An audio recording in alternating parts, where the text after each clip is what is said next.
Hello, YouTube. This is the Galley La Podcast with Akainu Fanboy and Geboss. Please like and subscribe if you haven't, because we're going to be reviewing One Piece Chapter 1070, The Most Powerful Beings. So it looks like we're getting a flashback within a cover story, which is where weird. we get to see Mads. So we have Queen to the far left, and then Caesar next to him, Vegapunk in the middle, Judge to the right, and the mysterious woman to the far right. And I don't know, my kind of initial theory is that might be Sora, Sanji's mom, Judge's wife. So I think that it might be Stussy, just based on the fact. That's a good point too. Based on the fact that she knows so much about Egghead when she came in, and I'm digging Judge's look. He looks like just a punk Sanji. Yeah. And Caesar looks like someone. He looks like a rat, which fits his character. Well, it's interesting with Judge. This is the first time we've seen his whole face. Yeah, and his eyebrows, right? Yeah. Mm-hmm. It looks like he has those Gear 5 eyebrows, kind of. I think it might be it's the swirly stuff, Sanji. I'm pretty sure it's the same direction as all the other brothers, though. Yeah. Mm-hmm. And then, if we didn't know that Queen was supposed to be part of Mads, I wouldn't have picked that out to be Queen. Yeah, he definitely looks a lot more different back then, for sure. Yeah. Maybe this was when he was skinny and all the ladies were after him. Precisely, yeah. That's what happens, for sure. And actually, it's kind of interesting because it kind of looks like Judge's eyebrows are going the opposite direction of the Vinsmoke brothers. Oh, do they have the curls on the end? Yeah, on the end, yeah. Interesting. While Sanji's goes down. Sanji's goes in like the weird. They're both pointed the same way. The swirls. But the twirls go towards his eyes, I believe, right? And then while his brothers, the twirls go up, towards like the forehead. And Judge's, the twirls seem to go down to the eyes right there. Mm-hmm. So I know that maybe that's part of the reason why he keeps his face, like, because, well, I guess in a way because they're both not fully mutants in a way, like cyborgs and everything, and that's why. Maybe. Yeah. But yeah, just an interesting thought right there. But starting off with the chapter, Battle Axe is down for the count, and he has Future Sight confirmed.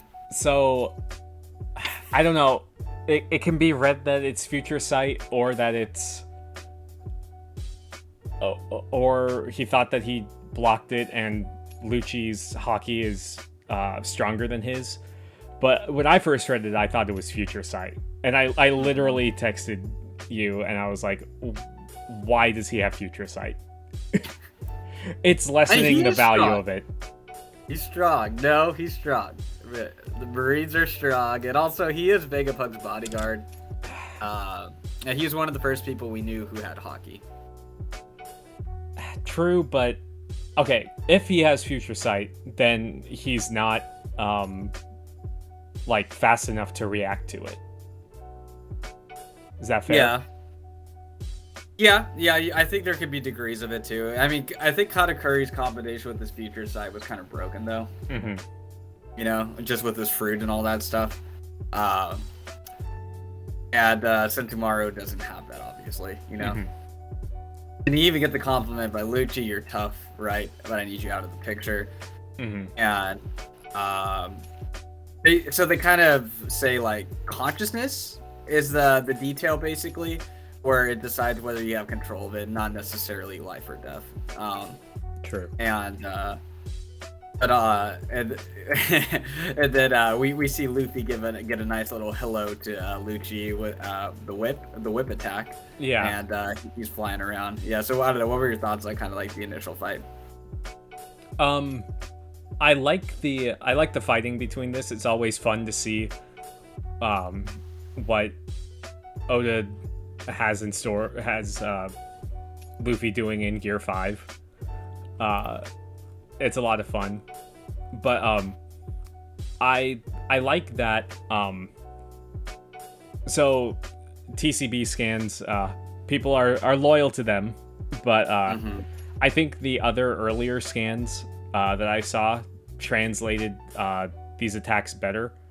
Instead of booming white, they translated it to Dawn, DAWN, because that also relates to like the Dawn like sound effect. Yeah. Like even Tom was in Frankie's flashback was had that he said Dawn a lot in the Japanese version. I forget how they translated it in English. But yeah, I thought that it was interesting that it's Dawn in both respects. Yeah. Right. And so then we move on to basically seeing the Seraphim taking out the Cypher Pole fodder. Get to see a showcase of their powers and everything, and Kaku's acknowledging they're just unstoppable, and it's Ceci's saying it's terrifying, remembering that they're just children basically, and Frankie's asking like, oh no, is Senior Pig dead? So that's a cool callback to his brother and everything. And they just made the point that they were just able to extract it from Impel Down, and then Vegapunk gets into this idea of recreating certain devil fruits, but they can't be awakened if he's recreating the devil fruit and everything. Which I kind of thought was really interesting too. And also that Logia's, he kind of had the biggest issues with recreating those. Yeah. But I think it's interesting that this the lineage factor being brought up for Paramecia's, because it also seems that the lineage factor, I don't know if we brought this up when the Seraphim first showed up, but we can assume that the lineage factor is basically like DNA in the real world. So your devil fruit like is ingrained into your DNA at that point. And also having the lineage factor allows them to have the skills. Like you look at baby Mihawk and baby Jinbei and baby Hancock. Well, maybe not so her, but Jinbei and Mihawk have the skills of their adult versions, basically. Yeah, right. And they're... Yeah, it is honestly a terrifying thought that these clones are, like, that I mean, like, in a way, you could say the Jinbei one's more powerful because he has a devil fruit, on top of it all, right? And, yeah, they make the connection, so, yeah, this is why the Warlord system was abolished and everything. And, yeah, I don't know, it's definitely interesting. I kind of like how they're kind of putting limits on the Logia and the Awakening aspect, too. You can't just completely copy it. Yeah. But, who knows? There might be scientific drawbacks with these things later on. We'll have to see. Yeah.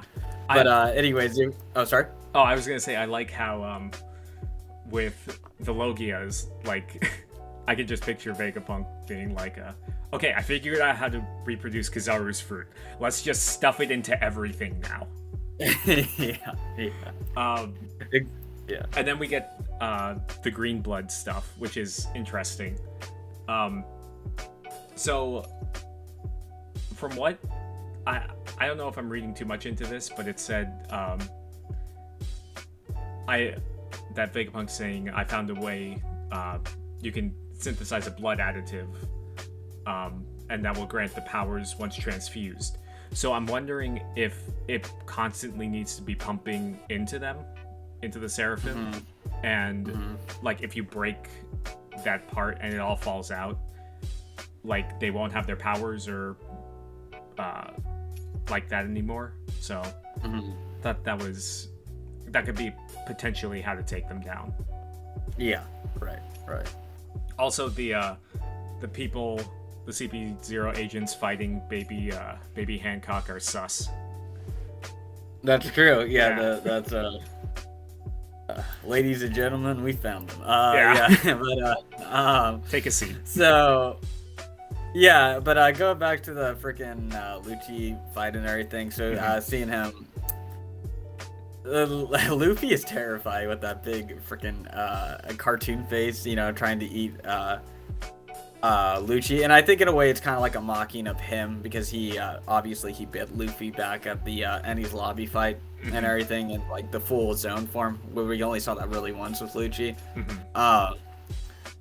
And I don't know, it's definitely cool for sure. I did see someone say that Luffy did use an attack like that once before when he bit Crocodile when he was fighting him for the first time.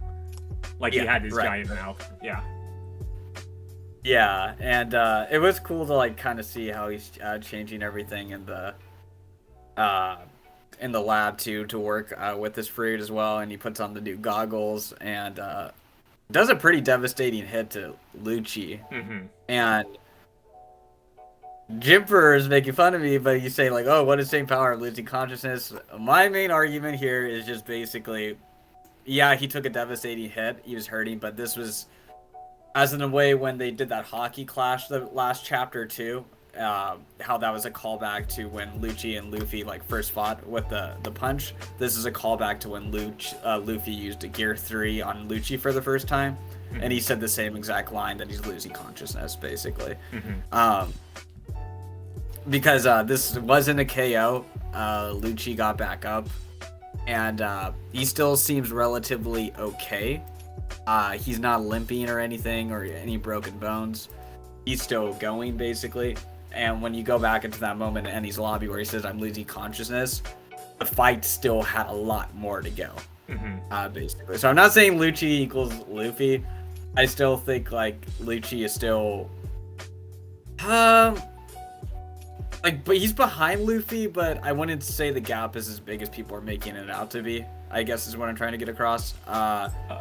And you could say, well, he hasn't really done any damage to Luffy. And this kind of goes back to the thing with Kaido, though. It's really hard to tell when Gear 5 takes damage. That's just kind of my only point on that. Well, we didn't even see Lucci even land a hit on Luffy at any point. So yeah. Maybe like the Shigan stuff or Oscar. I don't know. Maybe I can say like I'm coping in that respect. But one thing I will argue this point though, this is kind of another throwback to what Luffy used Gear 3. He went into the small little kid form, and then Lucci has him by the neck up against the wall. And a similar thing right after Luffy uses that attack, we see him in the old man form too. So that's just kind of like another callback too in that respect. I mean, I know we were talking a little bit about this before, but I think just Luffy, that's whenever Gear 5 deactivates, he goes back into that old man form. So I think because he was running away at that point, he was he deactivated it because he didn't need to fight at that point anymore. Yeah, and I'm open to that. I'm not sure if it's really been like explicitly made. I guess like if it's a timeout thing or if it's something he voluntarily does. And I mean, even at the end, the last page, he's fine. So. Who, Lucci? No, Luffy. He's back to normal. Back to normal. Yeah. So that's just kind of. Oh yeah, you're right. Yeah, that's a good point. Yeah, so it's just kind of weird to. I don't know, yeah, like both of them kind of seem like really low and down, and then they're both kind of okay again, you know? So it's kind of weird just with the effects of Gear 5 too, and the callbacks and all this stuff there. I don't know, just kind of interesting. Yeah, but just kind of setting up the parallels back then too. So do you think Sentomaru's dead? I don't know. It's up in the air for me. You know how Oda hates to kill off characters. It would be weird to have him. He might be KO'd for the rest of this part, but I'm not sure. Because, I mean, the whole last panels are with CP0 in charge of the Seraphim. So, if that's the case, then it would be kind of, I don't know if it's like a Chekhov's gun sort of thing where you see Sentomaru, he's not necessarily he's not declared dead at this point. So if he comes back like at the end to call off the Seraphim as the Straw Hats are trying to escape, that could be something, and then they kill him. But I think it would be better if just the CP0 has this Seraphim now, because that would be a major hurdle to the Straw Hats, because I mean, like we've seen with Lucci and the discourse, like people are like, well, what is the opposition for them anymore, because they're so powerful. So I think adding the Seraphim against them would be better tipping the scales back in the favor of the Navy and the government. Yeah, and it's also a W for Lucci and the government against the Straw Hats too, where they got the Seraphim. And let's be real, they have the Seraphim, this island's done for. Yeah. At this point, So I kind of have some other thoughts if Kizaru's pulling up. Yeah. So there's one of two ways I could see this go. One, we can actually start to see the Marines break off a bit from the government because they value Vegapunk so much and the island and the technology that they needed for power, basically, because that's all Akainu cares about, more than obedience to the government, that he's not going to throw away all this. Or two, Kizaru sees Sentomaru. I know this is an idea going around that's may or may not be his nephew. He sees his nephew dead, and he may kind of go nuts on Cypher Pull, and that might give them an opportunity to get out of there. That's the case. I think that may be the case, but from what I remember, it was, I don't know, it was some sort of translation thing with Sentomaru calling him uncle. I don't think he's necessarily his uncle, but maybe he's like close to him. But still, that closeness might factor into it. And I think it would be a good undercutting of expectations to actually see Kizaru lose his shit for once. Yeah, well, I will say I think he's a little bit too put together to lose his head like that. He's probably too blazed to worry too much. But there might be it's kind of like with the Okaji. Like, he was usually cool at the idea of Akainu becoming Fleet Admiral sent him off, and he actually did that 10-day duel, Sure. And then it was out of character for Akainu to spare Okaji, right? So I think with the admirals, there is kind of one thing that usually sets them off in a way, where they kind of act out of character a little bit, Yeah. They're not perfect soldiers in a way. And who knows, maybe we'll have Kizaru fighting off the Seraphim or something for a bit, So I don't know, because he is usually, and he's also unclear justice. Yeah. So he might just do something random as hell like that. Yeah. That could be the case. So I don't know. Those are kind of my thoughts with him showing up. Can you see him fighting Luffy at all? Ooh. I don't know. Well, here's the thing.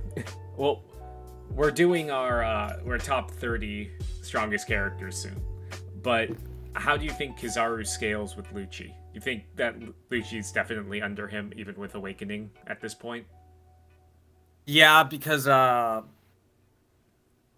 man, have we seen an Awakened Logia up front? I mean, I don't think we have. I don't think so. There's been theories that that Punk Hazard became the way it is because Aokiji and Akainu awakened their fruits and permanently changed the landscape. But I don't even know what an awakening Kizaru fruit could be like. And that's why, and we've never seen an admiral severely injured. Right? Yeah. So I've always had the Admirals leagues above Lucci, you know, for that purpose. I mean, it is crazy to see 2 Yonko go down, but we've never seen an Admiral remotely near defeat. That's true. I mean, the closest that we've seen them really... Well, no, we did see Akainu, but he took a lot of damage from Whitebeard, but he was still going after Whitebeard, after Whitebeard died. Yeah, he was soloing like his whole crew in Crocodile at once. Yeah, you know? That's true. So like even then, and you could say like, well, he either didn't have his awakening back then. I know you're kind of like reading and everything, you know, after the fact, right? I get that, but like, you could say he didn't have his awakening back then, or he didn't want to use it because it would destroy Marineford, and he said he wanted to defend Marineford, you know, and it would just destroy the whole island, basically. Yeah. So, I mean, that's just what I mean right there. It's like Aokashi took like a little bit of a hit from Jozu and Marco, and that's it. Like, just how strong the Admirals are, and that's always been like a thing in the community where people emphasize the Yonko so much over the Admirals, but we've seen 3 Yonko go down in the series, but not 1 Admiral go down, you know? It's just something to think about. I'm just saying, you know, and they're probably going to be like more or less the final villains, roughly, in the series, you know? Yeah. I'm glad that you brought up that we haven't seen like an Admiral really critically injured that much. Nope. Like I said, the closest is Akainu, and then he went on the solo Yonko's crew right after. Yeah. So. So I was gonna bring up. So it's looking like Egghead's gonna end pretty soon. This arc. Which is. This is probably a better arc for me than Wano at this point, but that's neither here nor there. But if Vegapunk escapes with the Straw Hats, then that could definitely be the place, because we theorized that like they were going to get upgrades here. But if he escapes with them and he's on their ship, he can definitely upgrade like Nami, Usopp, Frankie. He has the relationship with Queen, with Sanji. Like he could definitely do a lot with Luffy's crew to make them stronger, because honestly, even after Wano, a lot of them are kind of lagging behind in terms of like raw power. Yeah. Like Nami and Usopp kind of got lucky with page 1 and ulti, for example. Yeah. We'll do our Wano Act 3 review eventually, but only if we got actual fights with them. Yep. Brooke. Oh yeah. You remember Brooke? Yeah. Oh yeah. So Brooke and Zoro, I don't know how they're gonna factor into the story. Or Oda's like, yeah, they can just guard the ship for this arc. I don't really need them. But yeah, Brooke had such a good fight in the last arc, so he doesn't need any more shine, you know. What do you mean? He took out like 3 of Black Maria's people, and that's about it. Trolling, bro. Yeah, but no, he needed to fight Apu. It was the best. It could have been great, but yeah. Anyway, we don't want to get too much into bashing Wano. That's for another video. That's for next week. Yeah. Anyways. But yeah, I don't really have any other thoughts. How about you? No. I'd say it's about. I did think of one thing. So another thing, Kuma, the real Kuma, is coming to the island, because we see Bonnie wants Vegapunk to turn him back to normal.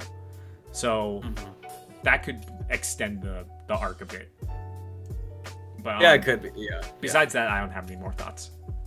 So this is quickly turning into a replay of Sabaody. Yeah, because Zaru's showing up, Kuma showing up, Seraphim, which you could say the new and improved pacifistas, and then you have Bonnie, like a worst generation here. Yeah, hopefully we don't get separated again. We don't need more We need more of the Straw Hats together, not with them separated. Yeah, no, yeah, it is coming. Yeah, it's coming out quickly, like more of a Sabaody. Yeah. Which is kind of an interesting thought. Yeah, just right there. But so I'm gonna leave a poll question for the channel so you guys can check it out. It's gonna be, could Lucci defeat Luffy if he had Zoro's mink pill from Wano? I mean, I think Usopp Usopp could defeat Im if he had the pill. Yeah. I just gotta, you know, does he get a restart life after that? Could he beat Luffy? So I'll leave that for everybody to contemplate, you know, and to meditate on the gravity of that question. But anyways, thank you all for listening. Please like and subscribe, and we'll see you all guys all soon. Hopefully, we're gonna get out a top 30 this year, which will be filled with toxicity and fanboy crap pretty soon. But anyways, have a good one. Peace. See ya.